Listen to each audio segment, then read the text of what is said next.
আসসালামু আলাইকুম রহমতুল্লাহি ওবরকাতুহু। সম্মানিত দর্শক, আমার আজকের এই ভিডিওটি মূলত সেনাপ্রধান জনাব ওয়াকারুজ্জামান, জেনারেল ওয়াকারুজ্জামানকে উদ্দেশ্য করে।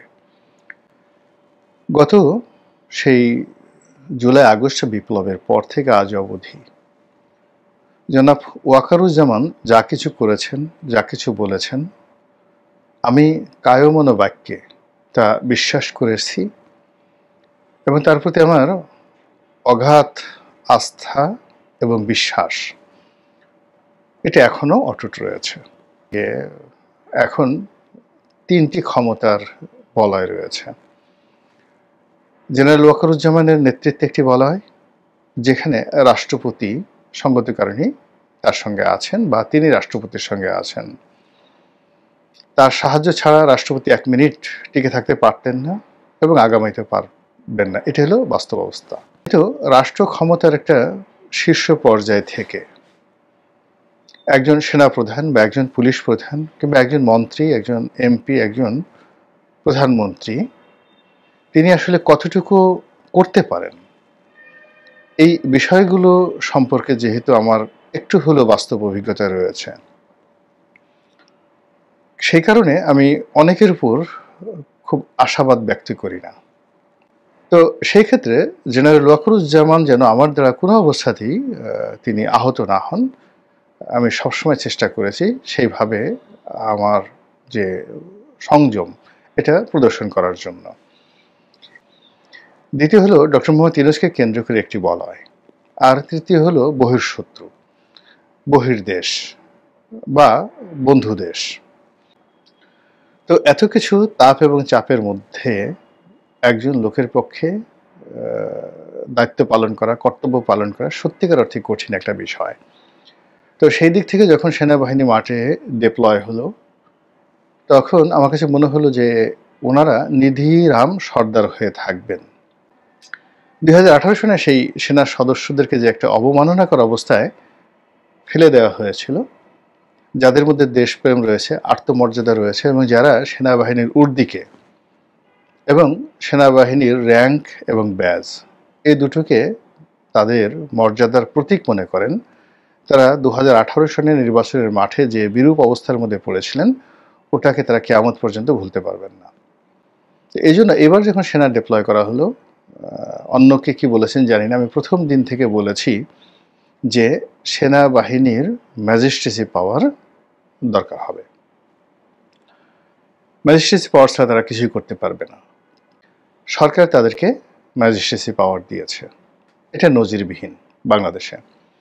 কিন্তু সেই নজিরবিহীন ম্যাজিস্ট্রেসি পাওয়ার নিয়ে আইন শৃঙ্খলা রক্ষা, জনমনে প্রশান্তি আনা এবং রাষ্ট্রকে একটি নির্দিষ্ট দিকে নেওয়ার জন্য সেনাবাহিনীর প্রতি মানুষের যে আশা আকাঙ্ক্ষা, তা 1%ও হয়নি।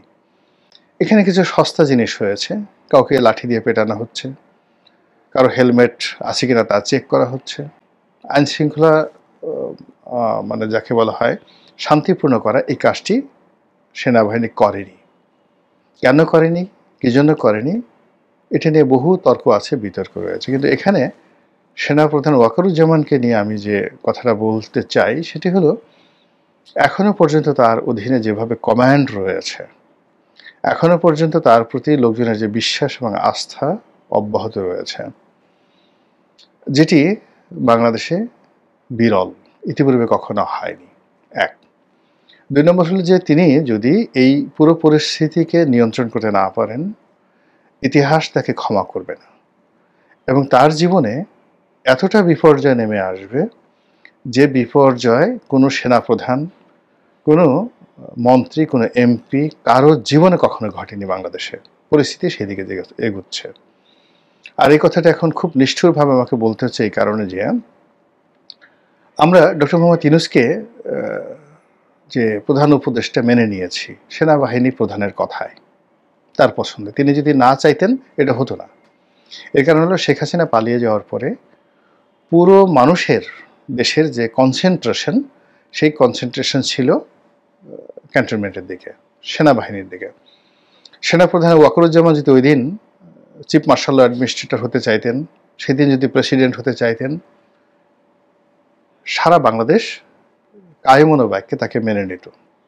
এমনকি বিএনপি 2-3 বছরের মধ্যে কোনো টু শব্দ করতো না।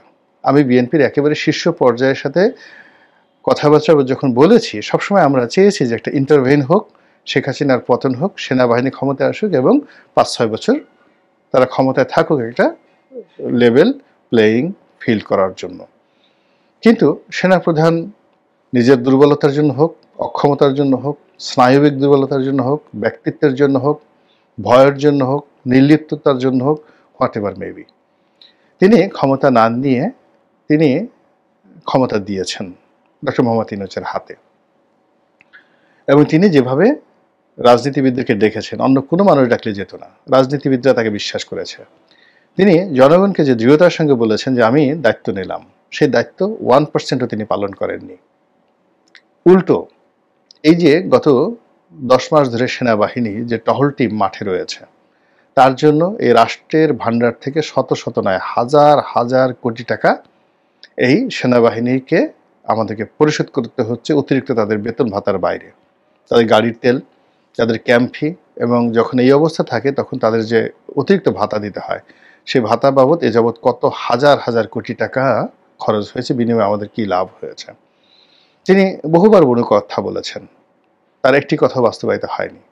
তিনি হুমকি দিয়েছেন, ওটা করেছেন, কিন্তু অল্প কয়েকটি কথা, কেবলমাত্র বিডিআরের যে পিলখানা হত্যাকাণ্ড, সেই হত্যাকাণ্ডের তদন্তের ব্যাপারে তিনি যে ধমক দিয়েছেন, সেই ধমকে যে নো বাট নো ইফ, এটা শতভাগ হয়েছে। এর বাইরে তার ডিসেম্বর মাসের মধ্যে নির্বাচন হওয়া, আইন শৃঙ্খলা রক্ষা করার ব্যাপারে তার কমিটমেন্ট, অন্যান্য যে সকল কথাবার্তা, একটিও হয়নি। বরং গণভবনের সঙ্গে, মানে যমুনার সঙ্গে, অর্থাৎ প্রধান উপদেষ্টার কার্যালয়ের সঙ্গে বঙ্গভবনের যে দূরত্ব তৈরি হয়েছে, এবং রাষ্ট্রপতির মতো একটা পদ যে অসম্মানজনক একটি অবস্থায় পড়েছে, এই দায়িত্ব সেনাপ্রধান এড়াতে পারবেন না। এর কারণ হলো এখনো পর্যন্ত মানুষ তার দিকে চেয়ে আছে। আজকের এই ভিডিওর সবচেয়ে মূল উদ্দেশ্য হলো যে তিনি সম্প্রতি মবের বিরুদ্ধে খুব স্ট্রং একটি অবস্থা নিয়েছেন। সারা বাংলাদেশে মব হবে না, মব বন্ধ করা হবে, এবং মবের সঙ্গে যারাই জড়িত হোক, সেটা বিএনপি তারেক রহমান সাহেব হোক, জামাতের আমির হোক, কিংবা ডক্টর মোহাম্মদ ইউনূস নিজে হন, সেনাবাহিনী, পুলিশ, অ্যাডমিনিস্ট্রেশন তাদের বিরুদ্ধে ব্যবস্থা নেবেন। এবং এই কথা সেনাপ্রধান যে দৃঢ়তার সঙ্গে বলেছেন, সেটা আমরা বিশ্বাস করেছি, কিন্তু তার 1%ও বাস্তবায়িত হয়নি। ইন্টারনেটে দেখেন কত পরিবারে যে সকল নোংরামি চলছে, স্বামী স্ত্রী তারা যেই যাকে বলা হয় স্বাভাবিক অবস্থাতে স্বামী স্ত্রী রয়েছে, সেই রুমে মব করে ঢুকে পড়ছে এবং উভয়কে উলঙ্গ অবস্থায় সেখানে তাদের ভিডিও ধারণ করছে। সম্পূর্ণ উলঙ্গ অবস্থায় একটা মেয়ের ছবি ইন্টারনেটে ভেসে বেড়াচ্ছে, গৃহবধূর ছবি, হাতে পায়ে ধরে কান্নাকাটি করছে, সম্পূর্ণ উলঙ্গ, নিজের বেডরুমে। এই ঘটনা কেন ঘটছে বাংলাদেশে? এবং আজকের এই ভিডিওর মূল উদ্দেশ্য হলো যে এই যে মবক্রেসিতে একজন সাবেক প্রধান নির্বাচন কমিশনার এবং বাংলাদেশে একজন মহান মুক্তিযোদ্ধা, তিনি যে অন্যায় করেছেন 18 নির্বাচনে, সে অন্যায়ের বিচার হবে, ক্রস ফায়ার হবে, ফাঁসিতে লটকান, 10 বার তাকে ফায়ারিং স্কোয়াডে পাঠান, ভিন্ন জিনিস। কিন্তু যে অপমান তাকে করা হয়েছে, এটা কোনো অবস্থাতেই মেনে নেওয়া যায় না। এই দায়িত্ব সেনাপ্রধান কিভাবে এড়াবেন? এখন কি করবেন? যারা মব করেছে তাদেরকে ধরবেন? এই মবের পিছনে কি যাকে বলা হয় অনেক মাথা নেই? এই ঘটনার সাথে কি অনেক রাজনৈতিক শক্তি জড়িত নেই? তাদেরকে কিভাবে শাস্তি দিবেন? খালি ওই যে ছেলেটা ওখানে গিয়ে মানে জুতোর মালা গলায় পরিয়েছে, সে জড়িত না? তার পিছনে আরো অনেকে জড়িত আছে। কেন এই জিনিসগুলো হচ্ছে? হাইকোর্টে কি হচ্ছে? বিচারকরা তারা কলম ধরতে সাহস পাচ্ছে না। যে ফাইল, যে মামলা, সেই গত 10 মাস 12 মাস ধরে এক একটা মামলা ঝুলছে, শুনানিতে আনা যাচ্ছে না। সাধারণ মামলা, এই মামলার সঙ্গে ট্যাক্স জড়িত, এই মামলার সঙ্গে রাজস্ব বিভাগ জড়িত, এই মামলার সঙ্গে রাষ্ট্র জড়িত, রাষ্ট্রের স্বার্থ জড়িত, অর্থনীতি, শিল্প, কলকারখানা জড়িত।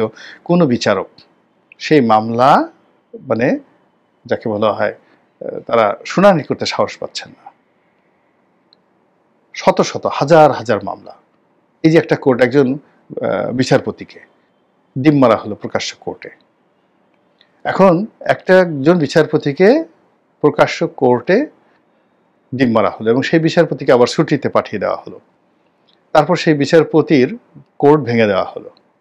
এখন গিয়ে দেখেন তো সেই বিচারপতিকে যেদিন তাকে ডিম মারা হলো সেই দিন থেকে আজকের দিন পর্যন্ত শুধুমাত্র ওনার বেঞ্চে কত শত মামলা ঝুলে আছে এবং সেই মামলাগুলোর আর্থিক গুরুত্ব কত হাজার কোটি টাকা। শুনানি হয়নি, একটা মামলার শুনানি হয়নি। সেই কোর্ট ভেঙে আবার যে নতুন কোর্ট করা হয়েছে সেই মামলাগুলো এখনো ট্রান্সফার হয়নি এবং নতুন যে বিচারক দেওয়া হয়েছে সেও সেইভাবে মামলা পরিচালনা করছেন না, ভয়ে আতঙ্কে। এবং আমি যেটা দেখেছি যে ওই যে বিচারক যাকে ডিম মারা হয়েছে সে শহীদ জিয়া সম্পর্কে নাকি বিরূপ মন্তব্য করেছিল কোর্টের মধ্যে। তো তার কোর্টে, ফুল বেঞ্চ কোর্টে সে যে কোনো মন্তব্য করতে পারে, এটা বাইরে এটা নিয়ে বক্তব্য দেওয়ার মতো কিছু নেই। এই স্বাধীনতা তার আছে। পার্লামেন্টে যে কোনো বক্তব্য, সেখানে শেখ হাসিনা নিয়ে, খালেদা জিয়াকে নিয়ে কত বাজে কথা হয়েছে, জিয়াউর রহমানকে নিয়ে কত বাজে কথা হয়েছে, পার্লামেন্টে ওইটা তার একটা স্বাধীনতা রয়েছে। তেমনি বিচারক তার রায়ে বা তার কোর্টে তার যে ফুল স্বাধীনতা দেওয়া আছে যে কোনো কথা বলার, সেটা আইনগতভাবে মোকাবেলা করতে হবে, সেটা ডিম মেরে নয়। এই কাজ যারা করেছে কিচ্ছু হয়নি। ফলে কি হলো, যে বিচারক তিনি একজন মানে প্রফেশনালি, আমি তাকে ব্যক্তিগতভাবে চিনি না, আমি তাকে শুনেছি তিনি প্রফেশনালি অনেস্ট, আমি তার নামও জানি না, অনেস্ট, এবং প্রতিদিন 80 থেকে 90টি মামলা তিনি নিষ্পত্তি করতেন। যেদিন ডিম খেয়েছেন তার পরের দিন থেকে ডেইলি 2টো করে মামলা তিনি নিষ্পত্তি করেছেন, নট মোর দ্যান 2। এইভাবে কয়েক মাস চলেছে। আর যত মামলাগুলো তার ওখানে ছিল সেগুলো দীর্ঘমেয়াদে ব্ল্যাকলিস্টেড হয়ে গেছে। এরপর তাকে 3 মাসের ছুটিতে পাঠিয়ে দেওয়া হয়েছে। এখন তার চাকরি আছে কি না আছে জানি না, তার যে বেঞ্চ ছিল সেটা ভেঙে দেওয়া হয়েছে। আমি জাস্ট একটা উদাহরণ দিলাম, এরকম হাজার হাজার ঘটনা ঘটেছে। এই দায়িত্ব সেনাপ্রধান এড়াতে পারেন না। সর্বশেষ তিনি মবের বিরুদ্ধে যে কথা বলেছেন, সে কথা বলার পরে এই যে সিইসি নুরুল হুদা সাহেব পুরো দক্ষিণ অঞ্চলে তার মতো, তাকে বলা হয় টাইগার হুদা, তার মতো ওইরকম সাহসী বীর মুক্তিযোদ্ধা একজনও নাই দক্ষিণ অঞ্চলে। শাহজাহান ওমর, নুরুল হুদা, ওনারা এই সমপর্যায়ের যোদ্ধা ছিলেন। একজন সিভিল সার্ভিসের কর্মকর্তা হয়ে তিনি পুরো পটুয়াখালী ডিস্ট্রিক্টের কমান্ডার ছিলেন। তার দ্বারা আমি সবচেয়ে বেশি ক্ষতিগ্রস্ত হয়েছি, তার দ্বারা, তার ভাগ্নে দ্বারা। তারপর আমি বলছি এই কাজটি করা একেবারে অনুচিত এবং এই কাজটি হয়েছে, এই কাজের জন্য ডক্টর মোহাম্মদ ইউনূসকে জবাবদিহি করতে হবে আগামীতে। এই কাজের জন্য সেনাপ্রধানকে জবাবদিহি করতে হবে আগামীতে। এবং এখন এই সিইসির এই ঘটনার পর কোনো অবস্থাতেই আপনি শত সেনাপ্রধান তো দূরের কথা, আমেরিকার প্রেসিডেন্ট এসেও এই বর্তমান যিনি প্রধান নির্বাচন কমিশনার রয়েছেন তাকে মুভ করাতে পারবেন না। ফলে নির্বাচনের 12টা বেজে গেল। এই একটা কাজে পুরো নির্বাচন কমিশনের মধ্যে যে আতঙ্ক ছড়িয়ে পড়লো, এর ফলে কিসের ফেব্রুয়ারিতে নির্বাচন, যত সভ্য কাজ কথাবার্তা। এই জিনিসগুলো আমাদের যে সম্মানিত সেনাপ্রধান, তাকে বুঝতে হবে যে তিনি কি করে চলেছেন, তার প্রতি জনগণের বিশ্বাস কি, আস্থা কি। আজকে আমার মতো মানুষকে কেন এই কথা বলতে হলো। আল্লাহ আমাদের সবাইকে হেদায়েত দান করুন এবং হেফাজত করুন। আসসালামু আলাইকুম ওয়া রাহমাতুল্লাহি ওয়া বারাকাতুহু।